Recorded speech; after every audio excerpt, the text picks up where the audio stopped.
हमारा देश भारतवर्ष त्योहारों का देश है। यहाँ हर सीज़न में मौसम बदलते ही एक नया त्यौहार आपके स्वागत और अभिनंदन के लिए हाजिर होता है। और अपने इस पसंदीदा यूट्यूब चैनल खुशहाल ज़िंदगी में भी आपका स्वागत और अभिनंदन है। साहिब बंदगी, त्योहारों का सीज़न अभी चल रहा है। रक्षाबंधन से त्योहारों की अच्छी खासी शुरुआत होती है। फिर ख़ास तौर से हिंदुओं के तमाम पर्व आते हैं और अब शक्ति की देवी दुर्गा की उपासना का भी वक्त आ रहा है। आज हम इस वीडियो में समझते हैं कि असल में दुर्गा कौन थी। पौराणिक ग्रंथों को आप खंगालते हैं या लोगों से आपने जो भी सुना है उसमें दुर्गा को आदि शक्ति का रूप माना जाता है। यानी कुल मिला के बोले तो शक्ति का रूप हैं वो, और उसे महिषासुर मर्दनी कहा जाता है। महिषासुर कौन थे, क्या मामला था, उस पर मैं नहीं जाना चाहता हूँ। मैं सिर्फ दुर्गा और उसकी शक्ति पर यहाँ पर आपसे बात करने के लिए मुखातिब हूँ, और इसे आपको अच्छी तरीके से समझना चाहिए। इसका मतलब होता है जो भी आप कहानी आप जानते हैं दुर्गा के बाबत, वो सब छोड़ दीजिए, सब साइड रखिए, और मैं जो बोल रहा हूँ सिर्फ उसी को सुनिए। मतलब बिना किसी फिल्टर के सुनना शुरू करिए, तो आपको समझ में आएगा कि सचमुच में दुर्गा कौन थी और उन्होंने क्या किया था, और हम अपने अंदर की दुर्गा को कैसे जगा सकते हैं, और आज की हालात में हम उन असामाजिक तत्वों से, आतंकी तत्वों से, राष्ट्र विरोधी तत्वों से कैसे मुकाबला कर सकते हैं। दुर्गा की रियल स्टोरी पर नहीं जाना है हमें।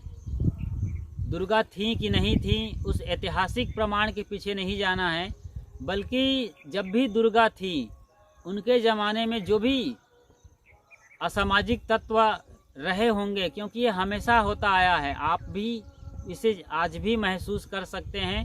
ख़ास तौर से अफ़गानिस्तान में तालिबान और आतंकी संगठनों के जो कुछ भी मानवता विरोधी गतिविधियां चल रही हैं, जहां पर बड़े बड़े विस्फोट कर एक झटके में तबाही मचाई जा रही है, उसे आप समझ सकते हैं। दुर्गा के सामने भी ये दुर्गम परिस्थितियां थी।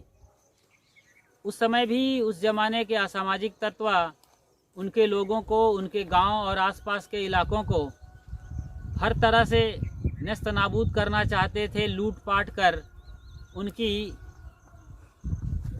मिट्टी पलीत कर रहे थे। मतलब मानवता शर्मसार हो रही थी। इसी बीच एक लड़की जो दुर्गम स्थितियों का मुकाबला करने के लिए खड़ी हुई, उन्हें दुर्गा का नाम दिया गया। सचमुच वो शक्ति की साक्षात्कार अवतार थी। ये पहाड़ी आप जो देख रहे हैं मेरे पीछे, जो आप ये बांस का मंडप देखते हैं, और मैं जिस स्टेज पर बैठा हूँ इस पेड़ से भी लगा हुआ, यहाँ जो आमतौर पे गांव में शक्तियाँ मानी जाती हैं, जो देव स्थान पर ही मैं बैठकर बोल रहा हूँ। एक ऊंची चोटी पर ये पहाड़ के ये खूबसूरत पेड़ हरे भरे, और दूर आसमान का अनंत साम्राज्य। आप नीचे जब देखेंगे तो पूरा हरा भरा इलाका है, खेत खलिहान, पेड़ पौधे, नदी तालाब सब दिखेंगे आपको। क्यों मैं ऊंचाई पर बैठा हूँ, ऊंचाई पर ये देव स्थान है। यहाँ भी जब भी मौसम आता है दशहरा वगैरह का या चैत्र नवरात्रि का, तो यहाँ पर अनुष्ठान, यज्ञ और पूजा वगैरह सब कुछ होता है। तो हम शक्ति की पूजा करते हैं, इसलिए नहीं कि उन्होंने हमारी रक्षा की थी, बल्कि सचमुच तो इसलिए करते हैं कि हमारे अंदर की शक्ति जागृत हो जाए। तो दुर्गा ने देखा कि कुछ लोग गांव पर अपने परिजनों पर, मासूम लोगों पर बिला वजह लूटपाट कर हमला कर रहे हैं, तो वो खड़ी हो गई। और दुर्गा के अंदर इतनी शक्ति थी कि वो कई तरीके से हथियार चलाना जानती थी। मतलब वो एकदम सीखी पढ़ी और ट्रेंड लड़की थी, शक्तिशाली, जो उस ज़माने के तीर कमान, तलवारबाजी, चक्र, गदा, जो भी उस ज़माने में हथियार थे वो सब चला देती थी। इसलिए उनके 8 हाथ बनाए गए हैं। आज हमें दिखाना है, लोगों को समझाना है, तो हमारे चित्रकार, मूर्तिकार उसे 8 हाथों के बनाते हैं। 8 हाथ की दरअसल थी नहीं, वो रियलिटी यही है। और आप जानते हैं अच्छी तरीके से कि 8 हाथ या 3 हाथ के जब बच्चा पैदा होता है तो 2-4 घंटे में वो दम तोड़ देता है। वो डीएनए की विकृति या हार्मोन्स की गड़बड़ी के चलते या कुपोषण के चलते इस तरीके की चीज़ें हमारे सामने आती हैं। लेकिन ऐसे बच्चे जिनके अतिरिक्त अंग होते हैं कुछ घंटों में दम तोड़ देते हैं। तो दुर्गा 8 हाथ वाली नहीं थी। ये एक चित्र है जिन्हें हमें समझाने के लिए बनाया गया है। और हमें समझना चाहिए कि वो 8, 10, 15 प्रकार के हथियारों को चला सकती थी। और उनका कोई इतिहास नहीं मिलता है सिवाय पौराणिक ग्रंथों के। इतिहास ही 2500 साल से लिखा जाता है, और वो 2500 साल के पहले की भी घटना हो सकती है या कम से कम 1000 साल के पहले की घटना है। आप इसे इस तरीके से समझिए, अंग्रेज़ों के ज़माने में, यानी कि आज से तकरीबन हमें 75 साल पूरे हो गए हैं आज़ाद हुए, तो 100-150 साल पहले का जब ज़माना रहा है तो रानी लक्ष्मीबाई झांसी की रानी थी। मनु नाम था उनके बचपन का। उनके माँ बाप का पूरा इतिहास है, किस राजा से उनकी शादी हुई थी ये भी हम अच्छी तरीके से जानते हैं। और दामोदर नाम के लड़के को पति के मृत्यु के बाद वो अपने पीठ पर बांध कर फिरंगियों के छक्के छुड़ाई थी, ये भी हम जानते हैं अच्छी तरीके से। हमने पढ़ा है बचपन से, सीरियल भी हम देख रहे हैं। सब चीज़ें इतिहास की नहीं, हमारे नज़र की सामने की चीज़ है। लेकिन यदि आप 1000 साल बाद, 2000 साल बाद इस धरती पे पैदा होकर आएंगे तो आप उन्हें क्या देखेंगे? वो दुर्गा की साक्षात अवतार थी। कहीं कहा जाएगा धरती फोड़कर पैदा हुई थी, कहीं कहेंगे कि आसमान से टपकी थी या समंदर को चीर करके वो आई थी और फिरंगियों को इस देश से भगाने में अहम भूमिका निभाई थी। ये हम सुनने वाले हैं। उनकी मूर्तियां लग जाएंगी, फूल मालाएं और आरतियां उनकी शुरू हो जाएंगी, जैसे कि आमतौर पर हमारे देश के क्रांतिवीरों और देवताओं के साथ होते आया है। मतलब हम उसे पूजा की वस्तु बना देते हैं। ये आपकी और हमारी सबसे बड़ी कमजोरी है मेरी नज़र में। वो पूजा की वस्तु नहीं है। पूजा करें, श्रद्धा करें, भक्ति करें, सब करें, मगर उनके जैसी शक्ति हमारे अंदर है। उन्हें जगाने के लिए इन घटनाओं को और उनके जीवन को, हमें जीवन दर्शन को पढ़ना चाहिए, समझना चाहिए। एक अकेली लड़की, जबकि हमारे देश में तमाम रजवाड़े थे, वो पिट्ठू बने थे अंग्रेज़ों के, उनके चमचे बने थे, बिक गए थे कुछ सिक्कों में, कुछ ज़मीन के टुकड़ों में, लेकिन वो नहीं बिकी, नहीं झुकी और अपने देश के आन बान शान के लिए स्वाभिमान से लड़ते हुए वीर गति को प्राप्त हुई थी। और इतिहासकार तो ये कहते हैं कि हमारे देश के गद्दारों ने ही रानी लक्ष्मीबाई को मरवाने में अहम भूमिका निभाई थी। अंग्रेज़ों के पास ताकत नहीं थी उन्हें मारने की। गद्दार मिल गए और कुछ गुप्त सूचना देकर उस महान वीरांगना जो दुर्गा की वाकई में साक्षात अवतार थी। अब इस मेरे सेंटेंस को समझिए, मैं क्या बोल रहा हूँ। जब हम नपुंसक बने, हाथ पर हाथ धरे बैठे थे हमारे देश के तथाकथित रजवाड़े गद्दार लोग, तो हम लोग नपुंसक थे। वो स्त्री होकर के उनके अंदर 1000 पुरुषों का बल था और वो अकेली लड़ रही थी। सोचिए जरा। तो इस स्टेज पे, इस सिचुएशन पे सचमुच में वो दुर्गा की अवतार थी। दुर्गा से मेरा मतलब है शक्ति। उनके अंदर देश के लिए अनंत प्रेम था। वो देश के लिए मर मिटने को तैयार थी और पूरे देश की शक्ति उन पर लग रही थी। जैसे कि आप सुनते हैं बाली के लिए कि बाली के सामने जो भी लड़ने जाता था उसकी शक्ति बाली के अंदर आ जाती थी। तो यही अंग्रेज़ों की शक्ति भी रानी लक्ष्मीबाई के अंदर आती थी और वो लड़ रही थी देश के लिए। और देश में जो हम उस वक्त थे, जो भी लोग, उनकी भी शक्तियाँ उनको लग रही थी और वो मुकाबला कर रही थी। तो ये चीज़ आज हमें भी चाहिए, हमें अपने बच्चों को सिखाना चाहिए, सिर्फ लड़ाई के लिए नहीं बल्कि पढ़ाई के लिए, कढ़ाई के लिए और सिलाई के लिए। यानी जो भी उनके अंदर टैलेंट है उसको खोजिए और जिस फील्ड में वो जाना चाहते हैं या जाना चाहती हैं वहाँ उन्हें भेजिए, निकालिए वहाँ से। यदि वो क्रिकेट खेलना चाहती है तो शेफाली वर्मा बन सकती हैं। यदि वो और किसी खेल में जाना चाहती हैं जैसे कि टेनिस में तो पीवी सिंधु बन सकती हैं। अंतरिक्ष के लिए कल्पना चावला हो सकती हैं, सुनीता विलियम्स हो सकती हैं और किरण बेदी हो सकती हैं, इंदिरा गांधी हो सकती हैं, या फिर आप किसी भी फील्ड में बड़े नाम ले लीजिए। इसी तरीके से जेंट्स पर्सन के लिए आप नाम ले लीजिए, उनको दिखाइए, उनके टैलेंट को निकालिए उनके अंदर से, अनंत शक्ति भरी हुई है। हाँ, और कभी लड़ाई का मौका आए, आज तालिबान हमला कर रहा है अफ़गानिस्तान में, इसी तरीके से यदि ये तथाकथित कट्टरपंथी मुसलमान इकट्ठे तौर पर देश और दुनिया में बढ़ते रहेंगे, उनकी आबादी बढ़ती रहेंगी, तो ये भी हो सकता है कि कल हम असुरक्षित महसूस करें और हम पर भी हमला हो सकता है। इसे नज़रअंदाज नहीं किया जा सकता।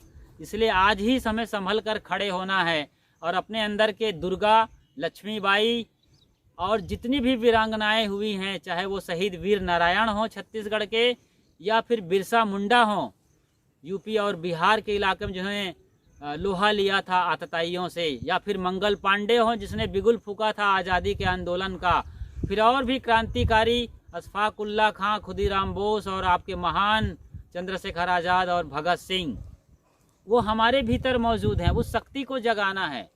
अभी हमारे सामने ऐसी स्थिति नहीं है कि हम देश के लिए लड़ें, लेकिन हम अपने अपनों से लड़ रहे हैं, घर में पड़ोसियों से, कभी अपनी पत्नी से, कभी पति से, कभी अपने बच्चों से, कभी अपने बड़े बुजुर्गों से, कभी अपनी दकियानुसी विचारों से, कभी अपने मृत प्राय संस्कारों से जो कि हम पर लादा गया है परंपरा के नाम पर, उनसे भी लड़ रहे हैं। तो हमें लड़ना है, आँख खोलना है, अपनी स्थितियों को देखना और समझना है, हमें अपनी अंदर की शक्ति को जगाना है। इसी शक्ति का नाम दुर्गा है। तो हमारे जो पुरखे रहे हैं, अभी भी हमारे यहाँ हमारे बड़े बुजुर्ग हैं परंपरावादी, जैसे कि मैं आपको स्पष्ट उदाहरण देता हूँ। 2500 साल पहले इतिहास शुरू हुआ गौतम बुद्ध के ज़माने में, और उसी गौतम बुद्ध को हम जानते हैं अच्छी तरीके से कि वो कपिलवस्तु के राजा शुद्धोधन के लड़के थे, देवदत्त के चचेरा भाई थे, यशोधरा नाम की लड़की से उनकी शादी हुई थी, इतिहास में दर्ज है, और ये बिहार की घटना है, कपिलवस्तु वगैरह। और हम अच्छी तरीके से जानते हैं कि लुम्बिनी में उनका जन्म होता है जो नेपाल के इलाके में आता है। लेकिन आज हिंदुओं ने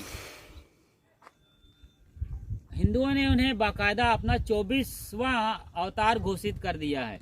यहाँ हिंदुओं की या हिंदुज़म की निंदा नहीं हो रही है, वो उनके अंदर अनंत श्रद्धा है, भाव है, जिसके चलते उन्होंने उन्हें अपना 24वां अवतार घोषित किया है। लेकिन वो केवल अवतारी पुरुष नहीं थे, बल्कि उत्तारवाद के प्रबल पोषक थे। ज़मीन पर आए, दुनिया के दुख दर्द को देखा, अपने दुखों को देखा और उस दुख से निकलने का संदेश दिया है तथागत बुद्ध ने।